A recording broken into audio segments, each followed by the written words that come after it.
আপনারা জানেন আজ 8 অক্টোবর আনুমানিক সকাল 8 ঘটিকার সময় ঈদগাহ বুমালিয়াগুনা নামক এই জায়গাটিতে চট্টগ্রামের সবচেয়ে জনপ্রিয় কণ্ঠশিল্পী শিশুশিল্পী জনিরাজ নির্মমভাবে সন্ত্রাসীদের গুলিতে নিহত হয়েছে। গ্রামের বাড়িতে আসার সময় সকাল আনুমানিক 8 ঘটিকার সময় ঈদগাহ বুমালিয়াগুনা নামক স্থানে অতর্কিতভাবে ডাকাতরা হামলা করার পর জনিরাজকে খুবই আহত করার পর মারাত্মকভাবে মাথা এবং 2 চোখের মধ্যে আঘাত করে এক পর্যায়ে তার মৃত্যু নিশ্চিত করে ডাকাতরা পালিয়ে যায়। ঘটনাস্থলে শিল্পী জনিরাজ মৃত্যুবরণ করে বলে আমরা জানতে পেরেছি। আমরা ঘটনাস্থল পরিদর্শন করে আমরা ঘটনার অনেক কিছু আলামত দেখেছি। আসলে দর্শক, আমরা যখন ঘটনাস্থলে আসি সকাল 9টা সাড়ে 9টার সময় আমরা ঘটনাস্থল পরিদর্শন আসি। কক্সবাজার এসপি সার্কেল মহোদয় মামুন সাহেব ছিলেন, ঈদগাহ পুলিশের ইনচার্জ ছিলেন, ঈদগাহ পুলিশ পাড়ির ইনচার্জ ছিলেন। আসলে এটা অত্যন্ত মর্মান্তিক ঘটনা। এই ঘটনা নিয়ে আসলে এটা একটা হত্যাকাণ্ড। এটা শুধু ডাকাতি নয়, এলাকার সাধারণ মানুষ থেকে সব শ্রেণীর মানুষ মনে করেন এটা একটা হত্যাকাণ্ড। এই হত্যাকাণ্ডের প্রতিবাদে ঈদগাঁর ইতিমধ্যে মানববন্ধন শুরু হয়েছে। ঈদগাঁর ছাত্র ইউনিয়নের ব্যানারে মানববন্ধন হয়েছে ঈদগাঁর বাজারস্থ চত্বরে।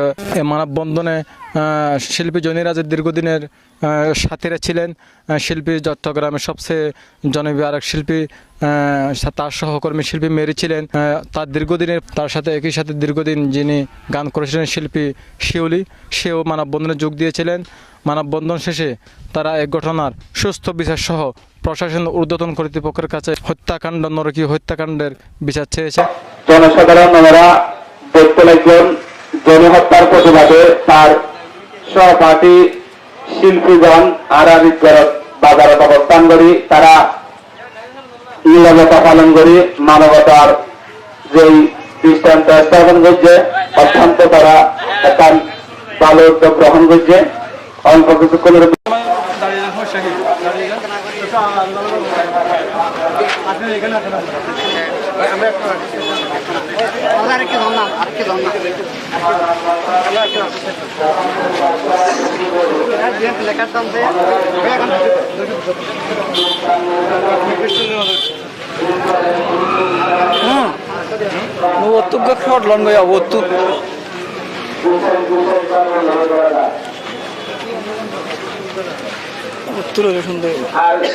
গাড়ি রিক্সা অটো রিক্সা দিয়ে আমরা জঙ্গল তাড়াতাড়ি জঙ্গল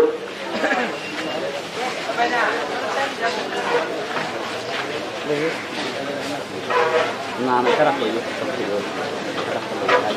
আমাকে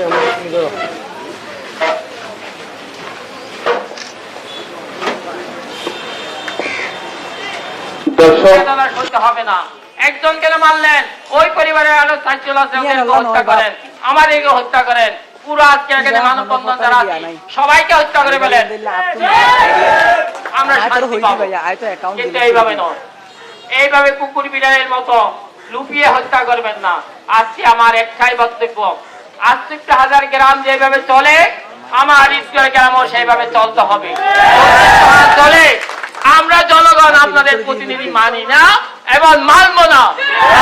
এক সপ্তাহ আপনাদের সময় দিলাম, 1 সপ্তাহ ভিতর এই রাস্তা হয়তো বিকল্প রাস্তা করবেন, না হয় জনের জায়গায় হত্যা হয়েছে সেখানে পুলিশ ক্যামেরা এভাবে তৈরি করবেন।